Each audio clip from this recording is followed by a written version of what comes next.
खोल आंख ज़मीं देख, फलक देख, फिजा देख, मशरिक से उभरते हुए सूरज को ज़रा देख। बिस्मिल्लाहिर्रहमानिर्रहीम। रब्बिश्रह ली सदरी व यस्सिर ली अमरी वहलुल उक़दतम मिन लिसानी यफ़क़हू क़ौली। अस्सलामु अलैकुम रहमतुल्लाहि व बरकातुहू। माय डियर स्टूडेंट्स, कैसे हैं आप जी? डियर स्टूडेंट्स, मैं आज आपको बताने लगा हूँ कि फ़िज़िकल एंड केमिकल प्रॉपर्टीज़।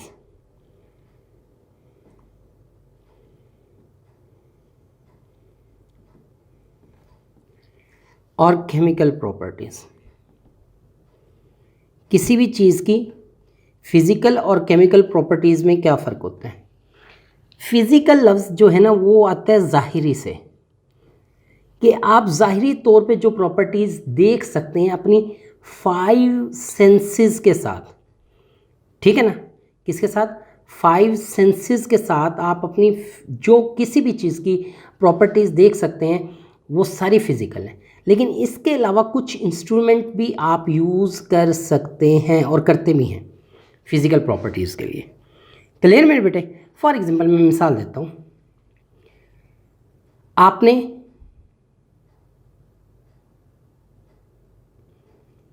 ये एक गिलास है, इसमें पानी है H2O। अब आपने आँखों से देखा ये क्लियर है, एक प्रॉपर्टी, ठीक है। इसका कोई कलर नहीं है, दूसरी प्रॉपर्टी, ये भी आंखों से देखा। हाथ लगा के देखा, महसूस किया ये कैसे नमी रखता है, ठीक है ना, तो ये दूसरी प्रॉपर्टी। सूंघ कर आपने देखा इसमें कोई स्मेल नहीं है, ये तीसरी प्रॉपर्टी। आँख से, नाक से, अच्छा कान से तो खैर से इसकी आवाज़ नहीं सुन सकते आप, ठीक है ना। तो वो 5 सेंसेस की मदद से आपने जो कुछ देखना है इसका, तो वो तमाम फिज़िकल प्रॉपर्टीज़ में आएगा। क्लियर है? इसका टेस्ट है, कलर है, वगैरह वगैरह, ठीक है। अब आप क्या कर सकते हैं, आप इसका बॉइलिंग पॉइंट चेक कर सकते हैं इंस्ट्रूमेंट की मदद से, इसका मेल्टिंग पॉइंट चेक कर सकते हैं आप। क्लियर है मेरे बेटे? ये सख्त है या हार्ड है या सॉफ्ट है, ठीक है ना, हार्ड है या सॉफ्ट है। ये शेप कैसी है इसकी, इसमें मॉलिक्यूल की शेप कैसी है, ये क्रिस्टल है या नहीं। क्रिस्टल क्या होता है पूरी तफसील से हमने पढ़ना है। तो ये किसी चीज़ में हल होता है या नहीं, तो हल कितना होता है, कितने टेम्परेचर पे कितनी इसमें हल होने की सलाहियत बढ़ जाती है महलूल बनाने की। महलूल क्या होता है, सोल्यूशन क्या होता है, इसको पूरा देखना है हमने। तो कितना ये किसी, अब इसमें नमक कितना हल हो सकता है, कितने टेम्परेचर पे कितना हल हो सकता है, ये तमाम इंस्ट्रूमेंट की मदद से और सेंसर्स की मदद से जो ज़ाहिरी चीज़ें नज़र आ रही हैं आपको, जो, ठीक है ना, जिसमें वाटर ही रहता है, कुछ और नहीं बनता। वाटर क्या रहता है? वाटर ही रहता है, ये अपनी हालत तब्दील नहीं करता। तो वो तमाम प्रॉपर्टीज़, ऐसी प्रॉपर्टी जिसके दौरान वो अपनी हालत तब्दील नहीं करता, वो फिज़िकल प्रॉपर्टी है, वो सेंसेस या इंस्ट्रूमेंट की मदद से कर सकते हैं। तो अब मैं पढ़ लेता हूँ थोड़ा सा, ठीक है। अब गौर से सुनिएगा। We know that every substance, के तमाम सब्सटेंस यानी pure matter, has physical as well as chemical properties. The properties those are associate physical state, जो फिज़िकल हालत यानी ज़ाहिरी हालत को शो करती हैं, वो सारी प्रॉपर्टीज़ फिज़िकल प्रॉपर्टीज़ कहलाती हैं। लाइक उसका कलर है, मैं बता के आ चुका हूँ, स्मेल है, टेस्ट है, हार्डनेस है, सॉफ्टनेस है, क्रिस्टल है, शेप है, सॉल्युबिलिटी का मतलब हल होने की सलाहियत, मेल्टिंग पॉइंट, बॉइलिंग पॉइंट, ये तमाम। अब आप इसी को अगर ठंडा कर दें, ठीक है ना, फ्रीज़ कर दें, तो ये क्या बन जाएगा? H2O ही रहेगा लेकिन आइस फॉर्म में आ जाएगा। और इसको अगर बॉयल कर दें तो ये H2O ही रहेगा लेकिन क्या बन जाएगा मेरे बेटे? गैस फॉर्म में आ जाएगा। वेपर बन जाएंगे। क्या बन जाएंगे? वेपर्स बन जाएंगे। और ठीक है, अब रहा H2O ही है। मैंने कहा था वाटर अपनी हालत तब्दील ना करे, तो आगे लिखा हुआ for example when ice is heated, ice को गर्म कर दें, इट मेल्ट, ये क्या हो जाएगा? मेल्ट हो जाएगा। और क्या बन जाएगा, लिक्विड बन जाएगा। तो सॉलिड से लिक्विड बन गया, मज़ीद गर्म किया, लिक्विड से क्या बन गया, गैस बन गया। मैटर इज फर्दर, वाटर को फर्दर हीट करें, इट बॉयल, और किस में तब्दील, गैस, गैस को स्टीम भी कहते हैं हम, के वेपर्स की फॉर्म में, पानी के वेपर्स को स्टीम भी कहा जाता है, तो स्टीम में चला गया। इन दिस एंटायर प्रोसेस में वाटर चेंज, अपनी ज़ाहिरी हालत तब्दील कर रहा है, क्या कर रहा है, लेकिन वो ही है, तब्दील नहीं हो रहा, सिर्फ उसकी हालत तब्दील हो रही है। इसकी एक और मिसाल दे देता हूँ मैं आपको। मैं हूँ आपके लिए टीचर हूँ, घर में एक वालिद हूँ, ठीक है, और एक बेटा भी हूँ, तो हूँ मैं ही, लेकिन मुख्तलिफ़ जगहों पर मेरी हालत वैल्यू मुख्तलिफ है, मैं अपनी हालत तब्दील नहीं है। तो ये सारी मेरी फ़िज़िकल ज़ाहिरी हालतें। अब केमिकल प्रॉपर्टीज़ क्या होती है, केमिकल प्रॉपर्टीज़ में याद रखिएगा, वाटर दूसरे सब्सटेंस के साथ जो भी हैं, जिसमें वाटर न रहे बल्कि कुछ चेंज इनमें ले आए या अपने अंदर ले आए, तो ये सारी प्रॉपर्टीज़ क्या होंगी, केमिकल प्रॉपर्टीज़ होंगी। कि ये फ़लाँ के साथ क्या करता है, फ़लाँ के साथ क्या करता है, फ़लाँ के साथ क्या करता है, इसमें तब्दीली आती है, उसमें तब्दीली आती है, that's known as chemical properties. Clear है मेरे बेटे? तो मेरे बेटे केमिकल प्रॉपर्टीज़ में ज़रा गौर से देखिएगा,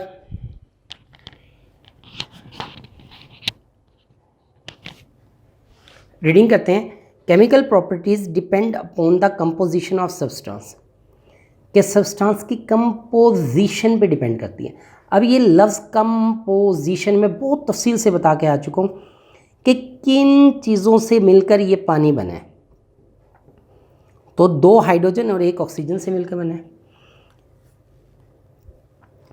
किन चीज़ों से मिलकर बना है, और वो चीज़ें कितनी कितनी हैं, और किस तरह इसके साथ अरेंज है, मॉलिक्यूलर स्ट्रक्चर कैसे है, इन सब चीज़ों पर ये प्रॉपर्टीज़ डिपेंड करती हैं। ये भी करती हैं, लेकिन ये भी करती हैं, याद रखिएगा, इसकी कंपोजिशन पे डिपेंड करती हैं। व्हेन अ सब्सटेंस, वो कहता है जब एक सब्सटेंस अंडरगोज अ केमिकल चेंज, किस में से गुजरे, केमिकल चेंज। केमिकल चेंज क्या है कि ये दूसरे सब्सटेंस के साथ जब रिएक्ट करता है, क्या करता है, रिएक्ट, यानी दूसरे के साथ इसका बिहेवियर कैसा होता है। ये फ़लाँ के साथ, अब मैं आपको मिसाल देता हूँ। आप बैठे हो, आपका दोस्त आ जाए, आप बैठे बैठे भी सलाम कर लोगे, उठ के भी मिल लोगे, आपकी मर्ज़ी है, कोई इशू नहीं है। लेकिन आप बैठे हो, आपके वालिद साहब आ जाएं, आपको खड़ा होना पड़ेगा, और होना भी चाहिए, अगर नहीं होते तो बदतमीज़ी है, ठीक है ना। अच्छा, आप बैठे हो और आपके टीचर आ जाएं, सेम यही, तो आपका इनके साथ बिहेवियर कुछ और है, इसके साथ कुछ और है, और अगर आपका भाई आ जाए, उसके साथ आपका बिहेवियर बिल्कुल नॉर्मल होगा, आपको बेटर है, कोई टेंशन नहीं। तो यही एक सब्सटेंस होता है, एक दूसरे सब्सटेंस पे और सब्सटेंस के साथ क्या करता है, तीसरे के साथ क्या करता है, चौथे के साथ, तो मुख्तलिफ के साथ इसका बिहेवियर मुख्तलिफ होता है। तो इसलिए लफ्ज़ आया the substance undergoes a chemical change, के अंडरगोज, क्या लफ्ज़ आया, कि वो गुजरे केमिकल रिएक्शन में से, यानी जब इसके साथ मिले तो इसमें क्या तब्दीली आएगी, ये इसमें क्या तब्दीली आएगी, ये इसके साथ आएगा तो इसमें क्या तब्दीली आएगी, इसमें क्या आएगी, ये इसके साथ होगा तो इसमें क्या आएगी, इसमें क्या आएगी, दैट्स नोन एज अंडरगोज या रिएक्ट। अब तब्दीली आती कैसे है, इसको हमने आने वाले दिनों में पढ़ना है, लेकिन जब 2 मुख्तलिफ सब्सटेंसेस मिलते हैं, तो जब किसी दोनों में से किसी में भी चेंज आ जाए, तो हम उसको फिर केमिकल प्रॉपर्टीज़ इसकी भी में भी शुमार करते हैं और इसमें भी शुमार करते हैं। और जब ये केमिकल प्रॉपर्टीज़ से गुजरते हैं, तो याद रखिएगा, ना ये रहता है, ना मैं रहता हूँ, ना तुम रहते हो, बल्कि कुछ और बन जाता है, न्यू सब्सटेंस बन जाता है। क्या बन जाता है, तो वो यही कह रहे हैं, चेंज इट्स कंपोजिशन, ये अपनी हालत तब्दील कर लेता है और न्यू सब्सटेंस में तब्दील हो जाता है।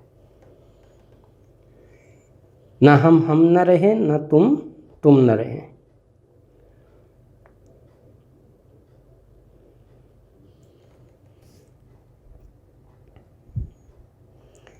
तो मैं ना रहा, तुम न रहे, वाटर न रहा, और ये जो भी सब्सटेंस था वो न रहा, मिलकर इन्होंने एक नई दुनिया बना ली। तो ये जो नई दुनिया है ना, ये ख़त्म हो जाएंगे, खुद ख़त्म। जो नई चीज़ बनेगी ये न्यू सब्सटेंस है। इसकी तमाम फिज़िकल और केमिकल प्रॉपर्टीज़ बिल्कुल मुख्तलिफ होंगी। किससे? इन दोनों से। अब इसकी मिसाल दे देता हूँ। अब H2 और O2 मिलकर वाटर बनाते हैं। अब ये एक सब्सटेंस है, ये दूसरा है। हाइड्रोजन जो है ये बहुत तेज़ी से जलती है,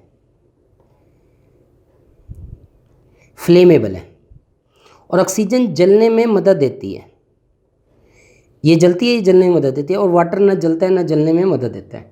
अब देखो ये सब्सटेंस मिले इस हालत में, अगर मिले तो वाटर बनेगा। अगर ये सिर्फ अकेला एक हाइड्रोजन से मिले तो OH बनेगा। इस पर क्या चार्ज होगा या नहीं होगा ये बाद की बातें हमने पढ़ना है। तो इसकी खसूसियात क्या होंगी, और O अगर 3H से मिल जाए तो फिर क्या होगा, तो ये भी हमने पढ़ना है। लेकिन अगर ये 2 हाइड्रोजन से मिले तो हमेशा वाटर बनेगा, 3 से मिले तो ये H3O बनेगा, 1 से मिले HO बनेगा, ठीक है ना, OH भी कह सकते हैं, ठीक है। तो ये मेरे बेटे एक ख़ास तरीके से मिलते हैं तो ये बनता है। दूसरे तरीके से मिलेंगे तो क्या पता ये बन जाए, तीसरे तरीके से मिले तो ये बन जाए। तो जब ये बनेगा तो इसकी प्रॉपर्टी, इसकी प्रॉपर्टी, इसकी प्रॉपर्टी ना H वाली रहेगी ना OH वाली रहेगी। इन तीनों की प्रॉपर्टीज़ इन दोनों से मुख्तलिफ है। तो नए सब्सटेंस जो बने हैं उनकी प्रॉपर्टी पुराने वालों से मुख्तलिफ है। और ये ऐसे नहीं बने कि दोनों को आपने मिला दिया, इनमें कुछ लेना देना हुआ है। ऐसे नहीं है कि ये दोनों पकड़कर गले मिल लिए और नहीं, इनमें कुछ लेन देन होता है, कोई एग्रीमेंट होता है, कुछ ये देता है कुछ ये लेता है, या ये देता है ये लेता है। क्या देना है क्या लेना है? इलेक्ट्रॉन्स होते हैं, सारे के सारे गेम इलेक्ट्रॉन्स की है। तो इसको पूरी तफसील से हमने पढ़ना है। तो जब ये ऐसा देना लेना हो, बाकायदा इनका रिश्ता बन जाए और ये बन जाए नया पेयर नहीं, ज़रूरी नहीं है ये 2 भी हो सकते हैं, 4 भी हो सकते हैं। अब ये देखो 2 हाइड्रोजन 1 ऑक्सीजन, तो नई चीज़ बन जाए तो ये जो है ना ये बॉन्ड कहलाते हैं। तो इस दौरान H2 नहीं रहा, देखो H अलहदा हो गया, ये H अलहदा हो गया। पहले हद तक ये दोनों यूँ थे, H इकट्ठे थे, और O यूँ थे। अब अकेला O 2H के साथ लगा हुआ है और दूसरा O दूसरे 2H के साथ लग जाएगा, और इस तरह ये O इन H के साथ अलहदा हो जाएगा। तो ये इनकी प्रॉपर्टीज़ चेंज, इसकी प्रॉपर्टीज़ चेंज, और नई प्रॉपर्टीज़ वजूद में आ गई। तो that's a chemical change. All matters are either substance और मिक्सचर। तो वो कहते हैं तमाम मटेरियल जो है, all materials are either a substance और मिक्सचर। तो तमाम मटेरियल या तो सब्सटेंस होगा या मिक्सचर होगा। ज़ाहिर बात है प्योर फॉर्म में होगा तो सब्सटेंस होगा, अगर इम्प्योर फॉर्म में होगा तो क्या होगा? मिक्सचर होगा। तो ये साथ साथ आपको क्लियर हो जाएगा। प्लीज़ इसको फॉलो कीजिएगा। अगर कोई क्वेश्चन है आप मुझसे पूछ सकते हैं, मैं अवेलेबल हूँ। ठीक है, अस्सलाम वालेकुम रहमतुल्लाहि व बरकातुहू। माय डियर स्टूडेंट्स, अगर आपको इस लेक्चर से थोड़ा सा भी फ़ायदा हुआ है तो प्लीज़ इसको सब्सक्राइब करें, लाइक करें, शेयर करें, कमेंट करें। अगर आपको कोई क्वेश्चन है आई विल आंसर यू इंशाल्लाह।